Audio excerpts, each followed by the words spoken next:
Hello guys, welcome back Coding Aliens Tamil. இந்த வீடியோவில் எதை பற்றி பார்க்க போகிறோம்னா டெசிமல் டு பைனரி கன்வர்ஷனில் செகண்ட் மெத்தடை பற்றி பார்க்க போகிறோம். போன மெத்தடில் இந்த மெத்தடை யூஸ் பண்ணிவிட்டு சால்வ் பண்ணோம்.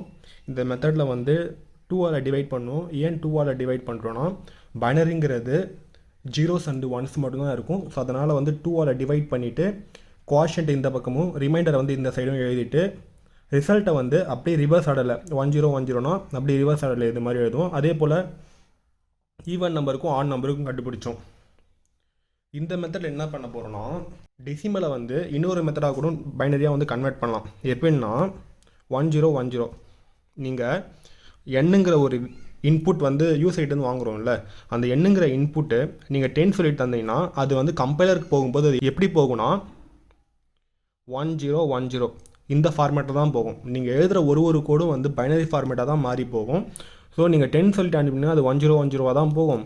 20 சொல்லிட்டு n = 20 சொல்லிட்டு அனுப்பினீங்கன்னா அது 10101 இப்படி தான் போகும்.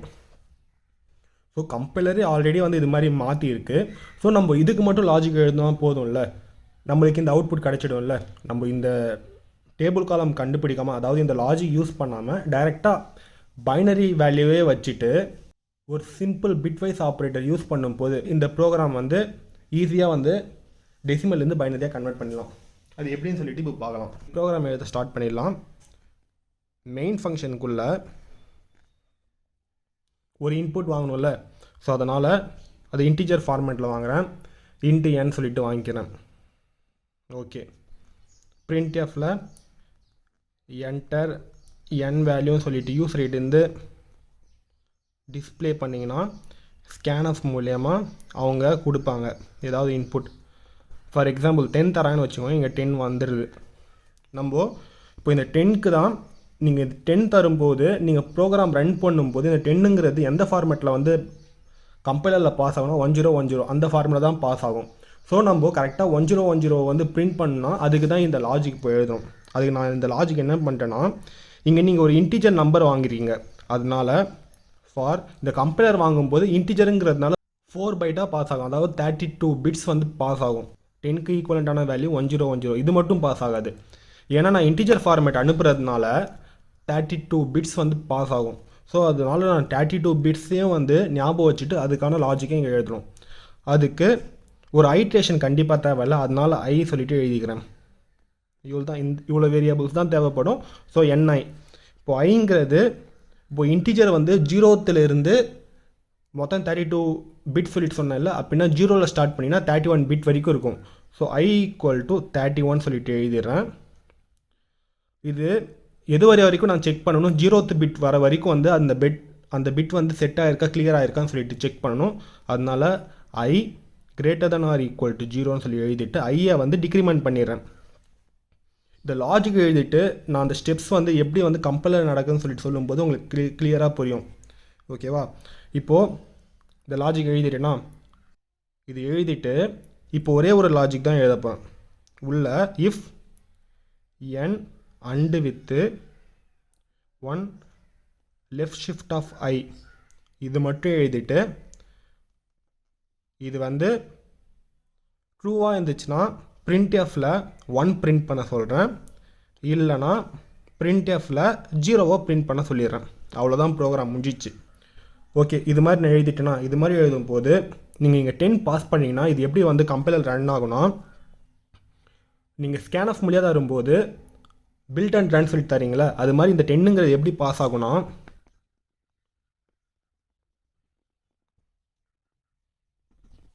கம்பைலரில் இது ஒரு 8 பிட்டு, இது ஒரு 8 பிட்டு, இது ஒரு 8 பிட்டு, இது ஒரு 8 பிட், அதாவது 1 2 3 4 பைட்டாக கம்பைலர் இது மாதிரி தான் பாஸ் ஆகும். இந்த மாதிரி கேப் இல்லாமல் 32 பிட்டாக. நான் எதுக்காக கேப் இட்டுருக்கேன் உங்களுக்கு புரியுறதுக்காக. மொத்தமும் சேர்ந்து இந்த 4 பைட்டும் கம்பைலரில் பாஸ் ஆகும். நான் அந்த வேல்யூ செக் பண்ணிவிட்டு அதை நான் பிரிண்ட் பண்ண போகிறேன். அதுதான் இங்கே பண்ண போகிறேன். நீங்கள் டேரெக்டாக பிரிண்ட் பண்ணலாமே, எதுக்கு இந்த கண்டிஷனில் எழுதி பிரிண்ட் பண்ணுறீங்கன்னு சொல்லி கேட்டிங்கன்னா, நம்ம டேரெக்டாக எழுதலாம். பட் டேரெக்டாக எழுதும்போது அது 10 அனுப்பியிருக்கோம்ல, மறுபடியும் அவுட்புட் வரும்போது 10ன்னே பிரிண்ட் ஆகிடும். பட் நம்மளுக்கு 10 அந்த பைனரி ஃபார்மேட்டு தான் நான் பிரிண்ட் ஆகணும். ஸோ அதனால தான் இந்த ஃபார்மேட்டை நான் இந்த லாஜிக் எழுதினா தான் பைனரி ஃபார்மேட்டில் பிரிண்ட் ஆகும். இப்போது ஐங்கிறது இது 0th பிட்டு, இது 31st பிட்டு. கரெக்டாக 0லேருந்து 31 வந்து கவுண்ட் பண்ணி பார்த்தீங்கன்னா 01 அப்படின்னு கவுண்ட் பண்ணிட்டு போனீங்கன்னா 32 பிட் வரும். அதனால தான் வந்து 0 to 31. நீங்கள் 32 போட்டிங்கன்னா அது தப்பாயிடும். ஓகேங்களா? 32 போட்டிங்கன்னா அது இன்டிஜரை விட அந்த லிமிட்டை கிராஸ் பண்ணிட்டு போயிடும். ஸோ 0 to 31 சொல்லிட்டு போட்டுக்கோங்க. ஃபஸ்ட் வந்து இங்கே என்ன பண்ணும், I = 31. So 31 greater than or equal to 0. 31ங்கிறது 0வை விட வந்து அதிகமான வேல்யூ தான். ஸோ கண்டிஷன் வந்து ட்ரூ ஆகிட்டு உள்ளே வரும்.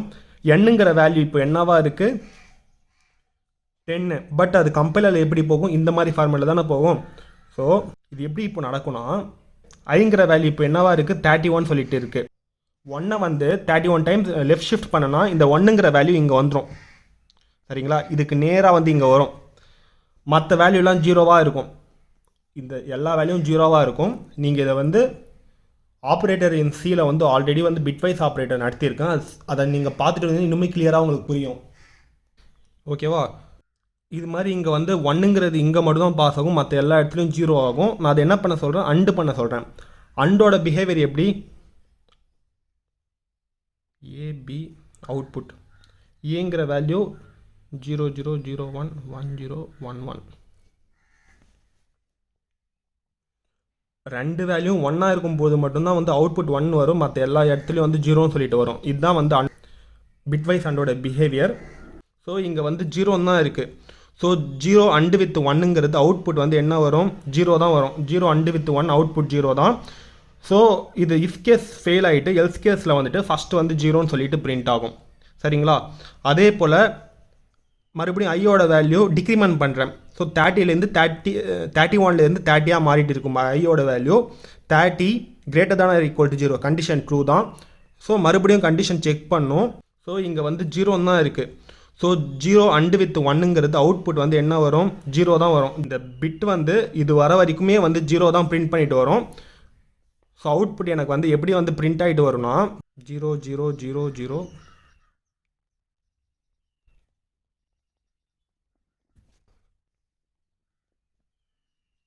ஸோ இது வரைக்குமே வந்து 4th பிட் வரைக்குமே வந்து இந்த ஐயோட வேல்யூ டிக்ரிமெண்ட் ஆகி 4th பிட் வர வரைக்குமே வந்து எனக்கு 0 தான் பிரிண்ட் ஆகிட்டு வரும். ஏன்னா வந்து ஒரு இடத்துலையும் வந்து 1 இல்லை. இப்போது ஐங்கிற வேல்யூ 4லேருந்து 3 மாறுது. அதாவது இது 0, இது ஃபஸ்ட் பிட், இது செகண்ட் பிட், இது தேர்ட் பிட். இந்த 3 வரும்போது 3 greater than or equal to 0 condition வந்து ட்ரூ ஆகும். இது வரைக்குமே வந்து நான் டிக்ரிமெண்ட் பண்ணிகிட்டே வரேன், 0க்குனால வந்து பிரிண்ட் ஆகிட்டு 0 பிரிண்ட் ஆகிட்டு வந்துடும். இங்கே தேர்ட் பிட் வரும்போது, தேர்ட் பிட் பொசிஷன் வரும்போது ஐயோட வேல்யூ இப்போ என்னவா இருக்குது, bit position 3 greater than or equal to 0 condition true. அப்புறமா என்னோட வேல்யூ 10ன்னு இருக்கிறதுனால இந்த மாதிரி பிட் ஃபார்மேட்டில் இருக்கும். And with 1 left shift of 5 சொல்லிட்டு வரும்போது 1ங்கிறது 3 டைம்ஸ் தான் வந்து இங்கே ஐயை வந்து ஷிஃப்ட் பண்ண சொல்கிறேன். ஸோ 1ங்கிறது இங்கே 1 இருந்துச்சுன்னா இதை 3 லெஃப்ட் ஷிஃப்ட் பண்ணனா எப்படி ஆகும்னா இதுக்கு நேராக, இந்த 1க்கு நேராக இது வந்துடும், மற்ற இடத்துலலாம் 0ன்னு சொல்லிட்டு ஃபில் ஆகிடும். ஸோ 1 அண்டு வித் 1 என்னென்னு வரும், அவுட்புட் வந்து 1 தான் வருது. ஸோ இங்கே என்னன்னு சொல்லிட்டு பிரிண்ட் ஆகும், 1 சொல்லிட்டு பிரிண்ட் ஆகும். மறுபடியும் ஸோ இந்த கண்டிஷன் ட்ரூ ஆகிட்டு பிரிண்ட் எஃப்ல 1 சொல்லிட்டு பிரிண்ட் ஆகிடுச்சா, பிரிண்ட் ஆகிட்டு எல்ஸ் கேஸில் அந்த நேரத்தில் போகாது. மறுபடியும் ஐ மைனஸ் அதாவது ஐயை வந்து போஸ்ட் டிக்ரிமெண்ட் பண்ணும்போது ஐயோட வேல்யூ இப்போ 3லேருந்து 2 மாறிட்டு இருக்கும். 2. So 2 greater than or equal to 0 condition true தான். மறுபடியும் கேஸ்க்குள்ளே வரும். என்னோட வேல்யூ இப்போ இந்த வேல்யூ இருக்குது. இப்போ வந்து n and with 1 left shift of 5, அதாவது 2 டைம்ஸை வந்து ஐயை 1 வந்து லெஃப்ட் ஷிஃப்ட் பண்ண சொல்கிறேன். ஸோ இங்கே இருக்க 1 வந்து 2 டைம்ஸ் லெஃப்ட் ஷிஃப்ட் ஆயிடுச்சுன்னா இப்படி தான் வரும், 1 0 0 சொல்லிட்டு இருக்கும். ஸோ இந்த 0வும் 1 வந்து அண்டு பண்ணால் 0 தான் அவுட்புட்டு. ஸோ இந்த கேஸ் ஃபெயில் ஆகிட்டு இந்த கேஸ்க்குள்ளே வரும், எல்ஸுங்கிற இடத்துல 0 சொல்லிட்டு பிரிண்ட் ஆகும். மறுபடியும் ஐ வந்து போஸ்ட் டிக்ரிமெண்ட் ஆகிட்டு 2லேருந்து 1 சொல்லிட்டா இருக்கும். 1 greater than or equal to 0 condition ட்ரூன்னு சொல்லிட்டு ஆகிடும். மறுபடியும் n and with 1 left shift of 5 2, அதாவது 1 டைம்ஸ் வந்து லெஃப்ட் ஷிஃப்ட் ஆகிடுச்சுன்னா எப்படி ஆகும்னா 1 இங்கே இருக்கிறது 0 1, 2 டைம்ஸ் லெஃப்ட் ஷிஃப்ட்னா அந்த 1ஐ வந்து கண்ணை மூடிட்டு இது மாதிரி 2 பிட் தாண்டிட்டு இங்கே 1 சொல்லிட்டு போடுங்க. இப்படி தான் போடணும். இப்போ 1ங்கிறதுனால நான் ஒரு பிட்டை வந்து தள்ளி போட்டுட்டேன். இப்போ 1 அண்டு வித் 1 கண்டிஷன் என்ன, 1 அண்டு வித் 1 கண்டிஷன் ட்ரூ தான். ஸோ எனக்கு 1 சொல்லிட்டு இங்கே பிரிண்ட் ஆகும். மறுபடியும் ஐயோட வேல்யூ டிக்ரிமெண்ட் ஆகிடும். ஃபைனலாக வந்து 1லேருந்து 0 சொல்லிட்டு மாறி இருக்கும். 0 greater than or equal to 0.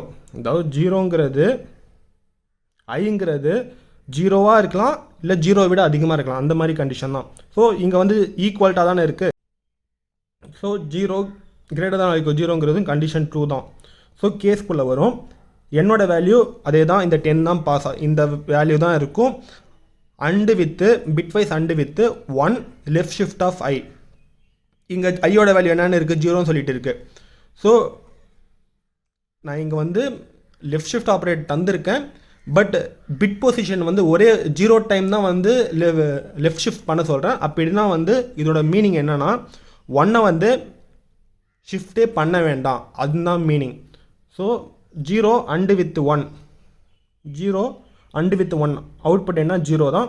So மறுபடியும் 0 சொல்லிட்டு பிரிண்ட் ஆகும். மறுபடியும் ஐயோட வேல்யூ டிக்ரிமெண்ட் ஆகும். டிக்ரிமெண்ட் ஆகுதுன்னா வந்து ஐயோட வேல்யூ ஃபைனலாக 0 சொல்லிட்டு இருக்குது, இப்போ -1 சொல்லிட்டு ஆகிடும். So -1 greater than R equal 0 கண்டிஷனை வந்து இங்கே செக் பண்ணும்போது இது வந்து ஃபால்ஸ் ஆகிடும். ஏன்னா 0வை விட கம்மியாக போயிடுது, அப்படின்னா கண்டிஷன் வந்து ஃபால்ஸ் தானே.